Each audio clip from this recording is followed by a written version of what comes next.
Hello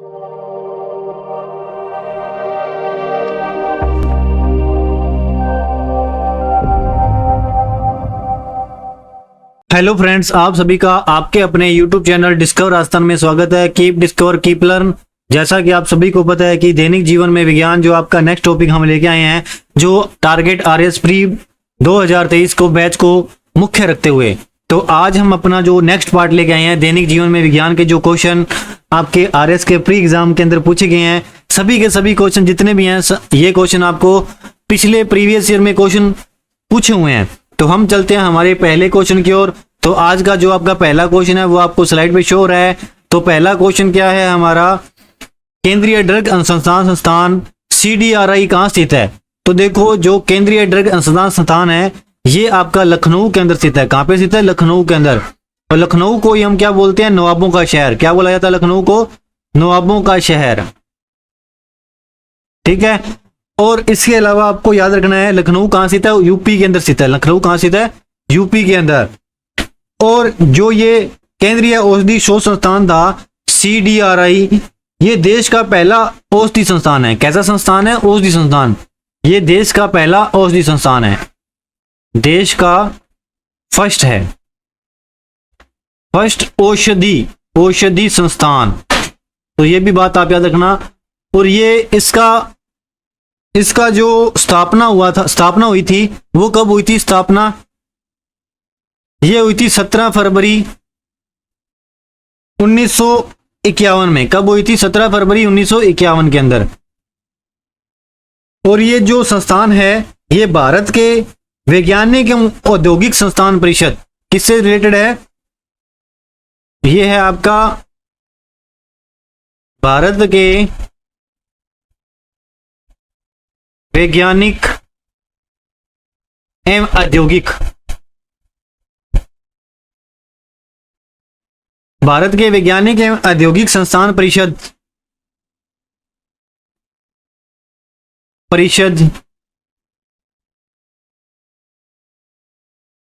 के संरक्षण में कार्य करता है। इसके संरक्षण के अंदर कार्य करता है। CSIR भी बोल देते हैं अपने को। देखो, इसके बारे में क्या याद रखनी है बातें आपको। केंद्रीय ड्रग्स अनुसंधान संस्थान कहाँ पे स्थित है? ये आपका लखनऊ के अंदर स्थित है। लखनऊ को ही हम नवाबों का शहर कहते हैं। और ये भारत का पहला औषधि संस्थान है CDRI। और इसकी स्थापना कब हुई थी? 17 फरवरी 1951 को हुई थी। और जब भारत आजाद हुआ था उसके जस्ट बाद इसकी स्थापना हो गई थी। और भारत का ये क्या है कि वैज्ञानिक एवं औद्योगिक संस्थान परिषद के अंडर में आता है। तो ये बातें आपको इसमें याद रखनी है। अब चलते हैं हमारे नेक्स्ट क्वेश्चन पे। तो नेक्स्ट क्वेश्चन है, केंद्रीय भेड़ प्रजनन फार्म कहाँ स्थित है? तो ये केंद्र का बात कर रहा है। तो केंद्र का जो भेड़ प्रजनन है जो स्थित है, ये कहाँ पे स्थित है? हिसार के अंदर, हरियाणा के अंदर स्थित है। और जो राजस्थान में जो भेड़ प्रजनन केंद्र है वो कहाँ पे स्थित है? मालपुरा के अंदर। मालपुरा अविका नगर।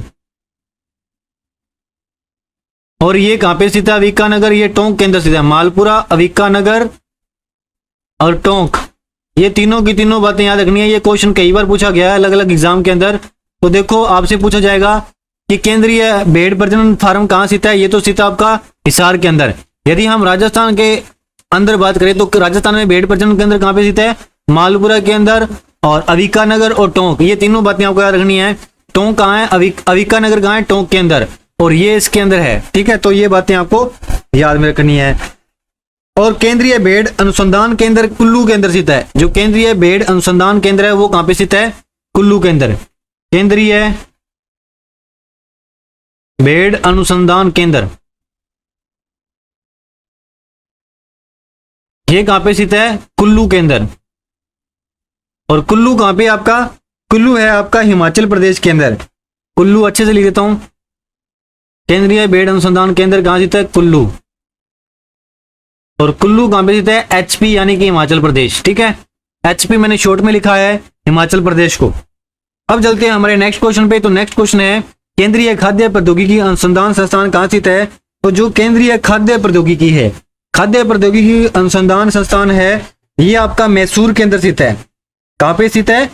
मैसूर में, कर्नाटक, मैसूर के अंदर। कहां पे? कर्नाटक में। मैसूर कर्नाटक के अंदर आपका क्या स्थित है? केंद्रीय खाद्य प्रौद्योगिकी अनुसंधान। अब चलते हैं हमारे नेक्स्ट क्वेश्चन पे। तो नेक्स्ट क्वेश्चन क्या आपका नेक्स्ट क्वेश्चन है, यदि सूर्य व पृथ्वी के बीच की दूरी 1/4 कम कर दी जाए तो सबसे अधिक संभावना किस बात की होगी? तो देखो, सबसे पहले क्या है हमारा ऑप्शन, पृथ्वी सूर्य में गिर जाएगी। तो देखो ऐसा थोड़ी होगा, यदि ये कर दी तो ऐसा तो होगा नहीं। सूर्य और पृथ्वी के बीच की दूरी है, हम 1/4 कम कर देंगे। तो 1/4 कम कर देंगे तो क्या है कि पृथ्वी सूर्य में गिर जाएगी, ऐसा तो हो नहीं सकता, है ना। उसके बाद देखो पृथ्वी जलकर भस्म हो जाएगी, ऐसा भी नहीं हो सकता क्योंकि सूर्य बहुत दूर है। इसके अलावा हमारे वर्ष की अवधि कम हो जाएगी, तो ये हो सकता है कि हमारे वर्ष की जो अवधि है वो कम हो सकती है।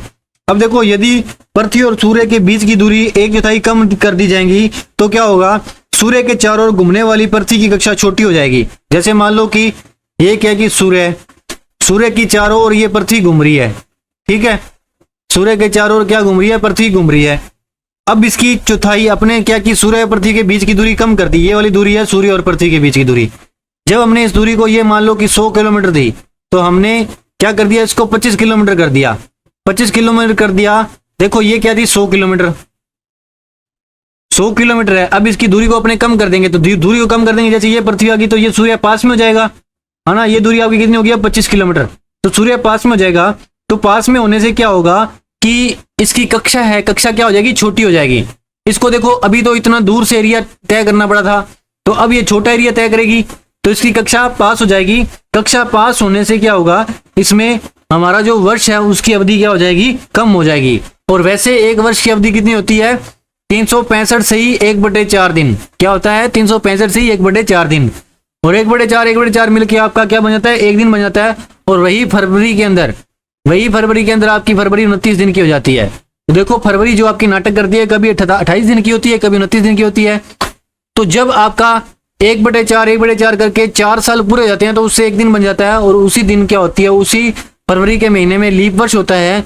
तो लीप वर्ष में फरवरी कितने दिन की होती है, 29 दिन की होती है। तो आपको यहाँ पे ये बात याद रखनी है साइंस के आधार पे, कि जब सूर्य और पृथ्वी के बीच की दूरी को अपने 1/4 कम कर देंगे तो क्या होगा, हमारे वर्ष की अवधि कम हो जाएगी। अब चलते हैं हमारे नेक्स्ट क्वेश्चन पे। तो नेक्स्ट क्वेश्चन क्या है, नेक्स्ट क्वेश्चन है, बत्ती वाले स्टोव में केरोसिन की बत्ती के ऊपर चढ़ने का कारण क्या है?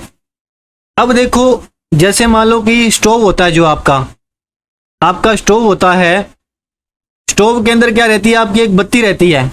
अब यहाँ पे अपने जैसे आग लगा देते हैं, यहाँ पे आग लगाते हैं। अब ये यहाँ पे ऑयल फिल रहता है ना, ऑयल फिल रहता है। तो ये ऑयल की सहायता से क्या होता है, ऑयल जो होता है वो बत्ती की सहायता से कहाँ ऊपर जाता रहता है, ठीक है। तो देखो इसी घटना को अपने ऊपर चढ़ने को क्या कहते हैं, इसी घटना को अपने कहते हैं प्रस्थनाव। क्या बोलते हैं अपने, प्रस्थनाव। तो क्या होता है, प्रत्येक जो द्रव होता है वो क्या है, तनाव लगाता है अपने पृष्ठ के ऊपर। जैसे मान लो कि ये आपका क्या है, ये आपका कोई बीकर ले लिया मैंने, बीकर के अंदर क्या है, बीकर के अंदर पानी भरा हुआ है, ठीक है, बीकर के अंदर पानी भरा हुआ है। अब यहाँ पे जो अणु है उसको चारों तरफ से बल लग रहा है, इस साइड से भी लग रहा है, इस साइड से भी लग रहा है, चारों तरफ से बराबर बल लग रहा है। अब जो पृष्ठ के ऊपर जो होंगे अणु, उसमें क्या होगा, ऊपर से तो बल नहीं लगेगा क्योंकि ऊपर पानी है ही नहीं, उसको 3 तरफ से बल लगेगा, इस साइड से भी लगेगा, इस साइड से भी लगेगा, और इस साइड से भी लगेगा। तो देखो ये इसमें बल का संतुलन कंडीशन में नहीं है, यहाँ तो क्या है संतुलन कंडीशन में है, यहाँ संतुलन कंडीशन में नहीं है। इसीलिए जो आपके पृष्ठ के ऊपर जो अणु होते हैं उसमें क्या हो जाता है, उसमें तनाव आ जाता है, उसमें क्या आ जाता है, तनाव आ जाता है। तो इसी घटना को अपने क्या बोलते हैं, इसी घटना को अपने बोलते हैं प्रस्थनाव। तो प्रस्थनाव से आधारित और भी क्वेश्चन जो पूछ सकता है वो है आपके, जैसे क्या कि जो वर्षा की बूंद होती है वो गोलाकार होती है, ठीक है। वर्षा की बूंद कैसे होती है, वर्षा की बूंद जो होती है गोलाकार होती है। कैसी होती है, गोलाकार। गोलाकार क्यों होती है, क्योंकि देखो यदि आपकी बूंद वो होगी ऐसी वर्गाकार होगी तो क्या है कि उसका क्षेत्रफल अधिक होगा। तो जो प्रस्थनाव में क्या होता है, वो हमेशा क्या अपना क्षेत्रफल को कम करने की सोचता है। तो जो गोला हुआ उसका क्षेत्रफल कम होगा, तो वर्षा की बूंद भी गोल की तरह होती है, गोले की तरह भी होती है। वो किसके कारण होती है, वो भी प्रस्थनाव के कारण होती है। अब देखो जो अपने स्टोव की जो बत्ती रहती है उसके अंदर जो आपका सरसों का तेल ऊपर की ओर चढ़ता है, दीवे के अंदर अपने जब सरसों का तेल जगा करके दीवे को जगाते हैं तो क्या है कि ये कैपिलरी के कारण क्या होता है, जो आपका तेल है ऊपर की ओर चढ़ता है। कैपिलरी किसको बोलते हैं? केशिकातव। क्या होता है इसमें? केशिकातव पाए जाते हैं। आपने देखा होगा कि जब अपने उसको कॉटन को लेते हैं तो कॉटन को अपने पकड़ के खींचेंगे तो उसमें आपको छोटी छोटी लाइनिंग दिखाई देगी, और वो जो होता है वो आपका जो बाल होता है ना अपना सिर का, उससे भी पतली केशिका नली होती हैं, उसके भी पतली केशिका नली होती हैं, जिनकी सहायता से जो आपका ऑयल है वो ऊपर की ओर चढ़ता है। अब चलते हैं हमारे नेक्स्ट क्वेश्चन पे। तो नेक्स्ट क्वेश्चन है आपका, जल युक्त गिलास में तैरता हुआ बर्फ का टुकड़ा जब पिघलता है तो पानी का स्तर क्या होगा? देखो जैसे ये क्या है कि आपका गिलास है, अब ये आपका क्या है, जल का गिलास बना दिया मैंने। अब इसके अंदर क्या है कि इसके अंदर पानी का, इसके अंदर बर्फ का टुकड़ा है, इसके अंदर क्या पड़ा है? ये बर्फ का टुकड़ा पड़ा है, और जो इसका गिलास का स्तर है वो यहां तक है। गिलास का स्तर कहां तक है? यहां तक। अब जैसे ये पानी का टुकड़ा खुर जाएगा, पानी का टुकड़ा पिघल जाएगा, ये पानी का बर्फ का टुकड़ा जो पिघल जाएगा तो क्या होगा? इसका जो वो होगा ऊपर की ओर उठेगा क्या? नहीं उठेगा। देखो ऊपर की ओर नहीं उठेगा, क्योंकि देखो जो जितना इसने स्थान घेर रखा था, इस बर्फ के टुकड़े ने जितना स्थान घेर रखा था, जब ये पिघलेगा तो क्या है, वो स्थान इसका कौन घेर लेगा? पानी घेर लेगा। तो इसका जो जब ये पिघलता है तो पानी का स्तर ना तो कम होगा और ना ही ऊपर उठेगा। तो क्या होगा? ये ना ही तो कम होगा ना ही ऊपर उठेगा, तो वही सेम टू सेम रहने वाला है। क्यों? क्योंकि देखो पहले टुकड़े ने जगह घेर रखी थी, तो अब क्या है कि जैसे ही वो टुकड़ा पिघल गया, पिघल के वो जगह कौन घेर लेगा? पानी घेर लेगा। तो उसका कोई भी उसमें स्तर में, पानी के स्तर में कोई भी इफेक्ट नहीं पड़ेगा। तो अब चलते हैं हमारे नेक्स्ट क्वेश्चन पे। तो नेक्स्ट क्वेश्चन है, बर्फ पानी में क्यों तैरती है? तो देखो बर्फ पानी में इसलिए तैरती है क्योंकि जो बर्फ का घनत्व होता है वो पानी से क्या होता है? कम होता है। तो याद रखना आपको, बर्फ का जो घनत्व होता है वो क्या होता है? पानी से कम होता है। अब चलते हैं हमारे नेक्स्ट क्वेश्चन पे। अब देखो ठोस शुष्क बर्फ का फॉर्मूला क्या होता है? शुष्क बर्फ का फॉर्मूला ठोस CO2। क्या होता है? ठोस CO2। ये होता है आपका, इसको अपने क्या बोलते हैं? इसको बोलते हैं अपने शुष्क बर्फ। और इसमें क्या होता है? इसका कारण क्या होता है? जैसे जो ठोस पदार्थ का घनत्व होता है तरल पदार्थ से अधिक होता है, किंतु ठोस बर्फ का घनत्व क्या होता है? तरल से कम होता है। ठोस पदार्थ का घनत्व वैसे तो क्या होता है? तरल से अधिक होता है, लेकिन जो बर्फ होगी ठोस, उसका घनत्व क्या होता है? तरल जल से कम होता है। क्यों होता है? क्योंकि उसके अंदर क्या होती है? हाइड्रोजन बॉन्डिंग होती है। कौन सी बॉन्डिंग होती है? Hydrogen bonding. जिसके कारण क्या होता है? जिसके कारण ही जो बर्फ है और बर्फ जमती है और पानी की अपेक्षा ज्यादा स्थान घेरती है। तो क्या होगा? आयतन बढ़ने से क्या है कि उसका घनत्व पानी के घनत्व से क्या हो जाता है? कम हो जाता है। तो ये बातें आपको इसमें ध्यान में रखनी है। अब नेक्स्ट क्वेश्चन है आपका, एक केश नली में जल की अपेक्षा तरल अधिक ऊंचाई तक चढ़ता है, तो इसका कारण क्या है? जो तरल होता है उसका जो पृष्ठ तनाव होता है जल की अपेक्षा ज्यादा होता है। तरल का जो पृष्ठ तनाव होता है वो जल की अपेक्षा क्या होता है? ज्यादा होता है। तो देखो अपने केश नली में, केश नली की बात करते हैं, केशिकातव या केश नली।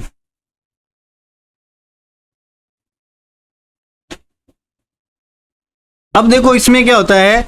इसमें क्या होता है कि केश नली में क्या है? द्रव है ना, ऊपर चढ़ना या नीचे उतरना की घटना को अपने क्या बोलते हैं? केशिकातव। जैसे मान लो कि ये आपका दिया है, अब इसके अंदर अपनों ने क्या लगा रखा है? एक बत्ती लगा रखी है और इसमें ऑयल भरा हुआ है। अब देखो यहां से क्या कर रहा है? ऑयल ऊपर की ओर चढ़ रहा है या ऊपर से नीचे की ओर आ रहा है। इस घटना को अपने क्या बोलते हैं? इस घटना को बोलते हैं केशिकातव। क्या बोलते हैं इस घटना को? केशिकातव। और ये सारी की सारी प्रोसेस हो किस लिए रही है? ये हो रही है किसके कारण हो रही है? ये हो रही है पृष्ठ तनाव के कारण। किसके कारण हो रही है? पृष्ठ तनाव। अब देखो अपने इसके अलावा और भी कुछ उदाहरण दे सकते हैं, जैसे पौधों में, पेड़ों से तने में जल चढ़ना। जैसे ये आपका क्या है? पौधा है। ये आपका पौधा है, ठीक है। अब इसको अपने क्या करते हैं? इसको अपने पानी देते हैं, तो देखो जड़ों के माध्यम से कहां चढ़ जाता है? पानी आपका पौधे के अंदर आपका चल जाता है ना। पानी कहां चल जाता है? पौधे के अंदर चल जाता है। तो ये भी, इसमें भी किसका रूल लगता है? इसमें भी केशिकातव के कारण ही जाता है। अब आपने देखा होगा, जैसे मान लो कि ये आपकी बाल्टी है, बाल्टी के अंदर आप तौलिए का एक तौलिए के भीतर से अपने क्या करते हैं, एक केशिकातों को निकालते हैं, उसको निकाल के भिगा देते हैं। या फिर आप तौलियों को डाल के रख दो बाल्टी के अंदर। जैसे ही आप तौलियों को बाल्टी के अंदर डाल के रखोगे तो क्या होगा, बाल्टी का पानी चढ़ता चढ़ता कहाँ होगा, बाहर की ओर आ जाएगा। तो ये भी किसके कारण होगा, ये भी आपका पृष्ठ तनाव के कारण ही होता है। और जो इसमें केश नली पाई जाती है उसको क्या बोलते हैं, केशिकातव। उसको क्या बोलते हैं, केशिकातव। और काफी का जो पाउडर होता है वो भी शीघ्र जल्द में घुल जाता है, वो भी किसके कारण घुलता है, केशिकातव के कारण। और जो पेन की निब होती है उसमें स्याही है वो सोख लेता है, उसका कारण भी क्या होता है, उसका कारण भी केशिकातव होता है। और किसान जब फसल को जोतता है तो जो मिट्टी में क्या होती है, केश नलियां होती हैं वो टूट जाती हैं, जिसके कारण वर्षा होती है। तो वर्षा से वो क्या है कि उसके अंदर खेत के अंदर अच्छी से सिमट जाती है। अब चलते हैं हमारे नेक्स्ट क्वेश्चन पे। तो नेक्स्ट क्वेश्चन क्या है, भारहीनता की अवस्था में एक मोमबत्ती का ज्वाला का आकार कैसा हो जाएगा। अब देखो जब भारहीनता की उपस्थिति होगी तो क्या होता है, उसका आकार कैसा हो जाता है, उसका आकार हो जाता है गोलाकार। कैसा आकार हो जाता है, गोलाकार हो जाता है। जितने भी आपको मैं क्वेश्चन करा रहा हूं सारे के सारे आरएस के एग्जाम में पूछे हुए हैं। और देखो इसमें क्या होता है, किसी वस्तु पर जो गुरुत्वीय बल लगता है उसके लिए उसी को अपने क्या भार कहते हैं। जैसे मान लो W बराबर क्या होता है, W बराबर mg होता है। अब किसी भी वस्तु पे क्या लग रहा है, गुरुत्वीय बल लग रहा है, गुरुत्वीय बल लगता है, उसका उसी को अपने क्या बोलते हैं, अपने भार बोलते हैं। जब किसी पे गुरुत्वीय बल लगेगा तो उसको अपने क्या बोलेंगे, भार मिलेंगे, लगेंगे, बोलेंगे। और यदि गुरुत्वीय बल नहीं लग रहा तो वो क्या होता है, आपका मास हो जाता है। क्या होता है, मास, यानी कि द्रव्यमान। क्या होता है आपका, द्रव्यमान। ठीक है, मास और द्रव्यमान में भी डिफरेंस है। मास और द्रव्यमान में क्या डिफरेंस है, जो आपका मास और द्रव्यमान तो एक बात है, मास और भार के अंदर भी डिफरेंस है। भार क्या होता है, भार में आपका जी भी काउंट होता है लेकिन मास में जी काउंट नहीं होता। ठीक है, अब जैसे क्या हो रहा है कि भारहीनता की अवस्था में क्या होगा, एक मोमबत्ती की ज्वाला का आकार कैसा हो जाएगा, गोलाकार हो जाएगा। क्योंकि भारहीनता में क्या गुरुत्व बल कितना लगता है, भारहीनता के अंदर गुरुत्व बल होता है वो 0 होता है। कितना होता है, 0। इसमें भारहीनता में गुरुत्व बल कितना हो जाता है, 0 हो जाता है। और जब ग्रेविटी 0 होगी तो इस प्रकार भारहीनता के समय क्या होता है, मोमबत्ती की ज्वाला का आकार कैसा हो जाएगा, गोलाकार हो जाएगा। ठीक है, और गुरुत्व शक्ति का मान कितना हो जाता है, गुरुत्व शक्ति का मान 0 हो जाता है। तो नेक्स्ट क्वेश्चन देखो, नेक्स्ट क्वेश्चन है, यदि साबुन के 2 भिन्न व्यास के बुलबुलों को एक नली के द्वारा एक दूसरे के संपर्क में लाया जाए तो क्या घटित होगा। तो क्या घटित होगा, देखो ये बोल रहा है कि साबुन के 2 भिन्न व्यासों के बुलबुलों को, जैसे मान लो कि साबुन के भिन्न व्यास के 2 बुलबुले हैं, एक तो ये हो गया, ठीक है, एक बुलबुला हो गया ये छोटा। ठीक है, अब इनका व्यास क्या है, इनका व्यास अलग अलग है ना, देखो ये बड़ा है और उसका व्यास कम है। तो इन दोनों को क्या करते हैं, बुलबुलों को एक नली के द्वारा एक दूसरे के संपर्क में लाया जाता है। अब नली के द्वारा क्या करते हैं, इनको एक दूसरे को संपर्क में लाते हैं। संपर्क में लाने पर क्या घटित होगा, संपर्क में लाने पर समान आकार प्राप्त करने के लिए छोटा बुलबुला बड़ा, वह बड़ा बुलबुला क्या हो जाएगा, छोटा हो जाएगा। अब देखो बड़ा बुलबुला क्या होगा, छोटा हो जाएगा, और छोटा क्या हो जाएगा, बड़ा। जब दोनों क्या हो जाएंगे, एक बराबर हो जाएंगे, दोनों के दोनों बुलबुले क्या हो जाएंगे, आपके एक बराबर हो जाएंगे। तो देखो इससे क्या होगी, एनर्जी इधर ट्रांसफर होगी, इससे एनर्जी इधर ट्रांसफर होगी। जब तक इसका आकार बराबर नहीं हो जाता तब तक ये एनर्जी ट्रांसफर होती रहेगी।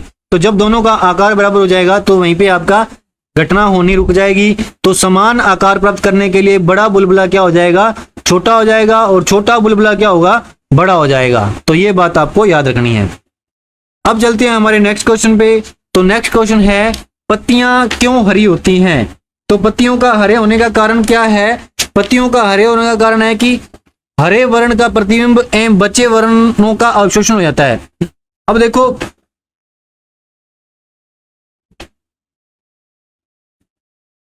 जो विबग्योर, इतने कितने कलर होते हैं, VIBGYOR, ये सारे के सारे आपके कलर होते हैं विबग्योर। ठीक है, V से वॉयलेट, I से इंडिगो, B से ब्लू, G से ग्रीन, Y से येलो, O से ऑरेंज, R से रेड, ये सभी के सभी कलर होते हैं।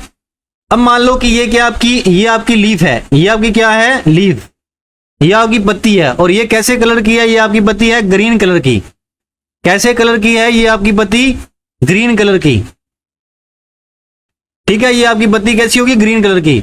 अब देखो यहां से क्या है कि सातों कलर का रंग आ रहा है, सातों कलर का रंग आ रहा है। अब ये रंग सारे के सारे क्या होंगे, इस पे पड़ेंगे, सारे के सारे रंग इस पे पड़ेंगे। तो देखो जो जितने भी ये कलर हैं सभी के सभी क्या हो जाएंगे, इसके द्वारा क्या कर ली जाएंगे, ऑब्जर्व कर ली जाएंगे। सभी के सभी कलर इसके द्वारा क्या कर ली जाएंगे, ऑब्जर्व कर ली जाएंगे। और ओनली एक ही कलर होगा, उसी को रिफ्लेक्ट किया जाएगा। कौन सा कलर रिफ्लेक्ट किया जाएगा, ग्रीन जो कलर होगा उसको रिफ्लेक्ट किया जाएगा। ये ग्रीन कलर हमारी आंखों पर हमें दिखाई देगा, यही ग्रीन कलर हमारी आंखों पे हमें दिखाई देगा। तो इसी कारण हमें क्या है, इसी कारण हमें जो पत्तियां हैं वो कैसी दिखाई देती हैं, वो ग्रीन कलर की दिखाई देती हैं। तो देखो इसका आंसर क्या हो जाएगा, हरे वर्ण का प्रतिबिंब व बचे वर्णों का अवशोषण। तो क्या करती है पत्तियां, हरे वर्ण का तो प्रतिबिंब बनाती हैं और बाकी रंगों का क्या कर लेती हैं, अवशोषण कर लेती हैं। तो देखो जैसे ब्लैक कलर होता है, कौन सा कलर होता है, ब्लैक। अब ये ब्लैक कलर है आपका। अब देखो ब्लैक कलर में भी क्या होगा, सारे के सारे कलर आएंगे, विबग्योर यानी कि violet, indigo, blue, green, yellow, orange और रेड, सभी के सभी कलर आएंगे। तो सभी के सभी कलर क्या होगा, ये जो ब्लैक कलर है ये आपका क्या होगा, सभी के सभी कलर को क्या कर लेगा, ऑब्जर्व कर लेगा। सभी के सभी कलर को क्या कर लेगा, ऑब्जर्व कर लेगा। और रिफ्लेक्ट जो करेगा वो कोई भी कलर को रिफ्लेक्ट नहीं करेगा। तो ये सभी के सभी कलरों को क्या कर लेता है, ग्रहण कर लेता है। इसीलिए बोला जाता है कि जो आपका ब्लैक कलर है वो गर्मियों में नहीं पहनना चाहिए। तो गर्मियों में क्यों नहीं पहनना चाहिए, क्योंकि क्या है, इसमें ज्यादा गर्मी लगती है। क्यों ज्यादा गर्मी लगती है, क्योंकि ये सभी कलर को क्या कर लेता है, ऑब्जर्व कर लेता है।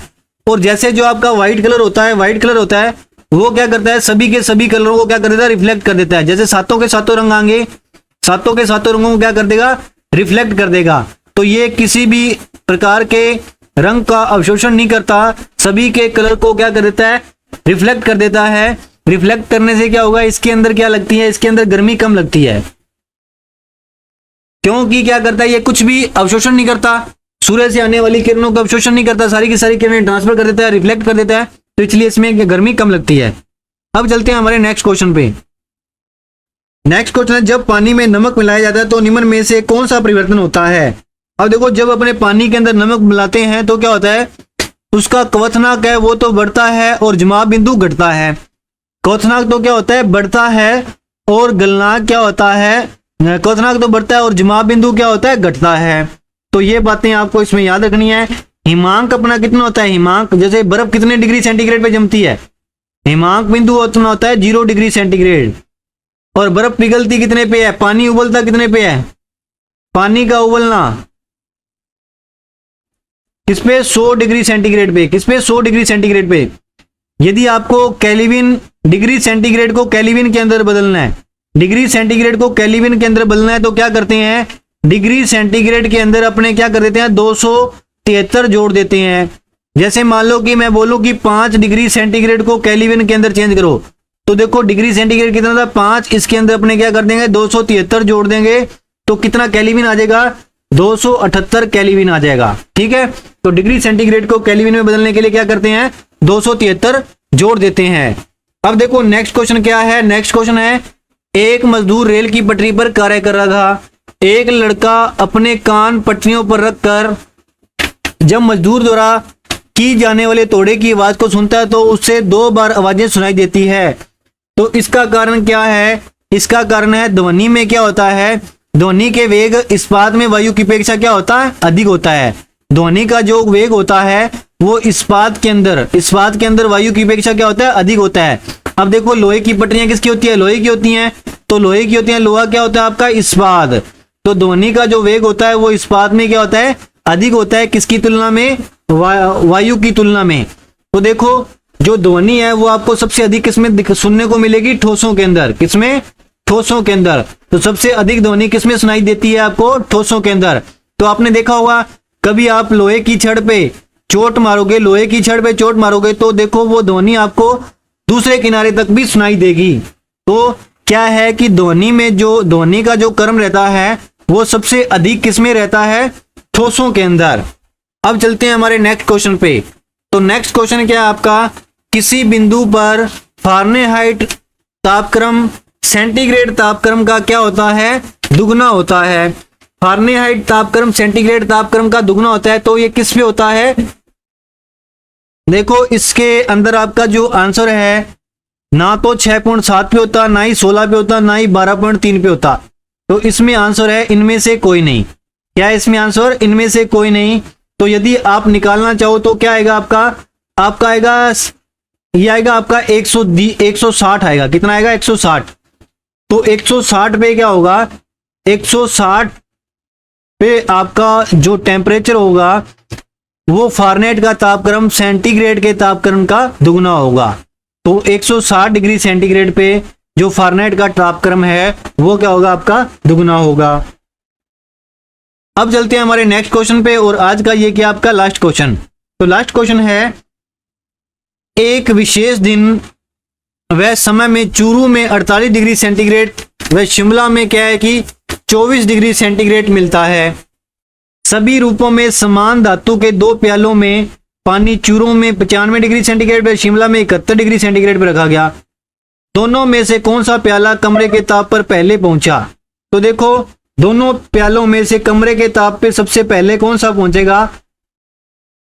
तो देखो, इसमें ऐसा है कि दोनों के दोनों प्याले हैं वो सेम समय पर ही पहुंचेंगे। देखो कैसे सेम समय पर पहुंचेंगे। तो देखो, विशेष दिन का तापमान अपने को कितना दे रखा है? 48 डिग्री। तो देखो, स्पेशल टेम्परेचर कितना दे रखा है? स्पेशल दिन का टेम्परेचर कितना दे रखा है हमें? 48 डिग्री। और ये बोल रहा है कि विशेष दिन का शिमला में, ये तो कहां है? चूरू के अंदर। और शिमला के अंदर जो स्पेशल दिन का टेम्परेचर कितना दे रखा है?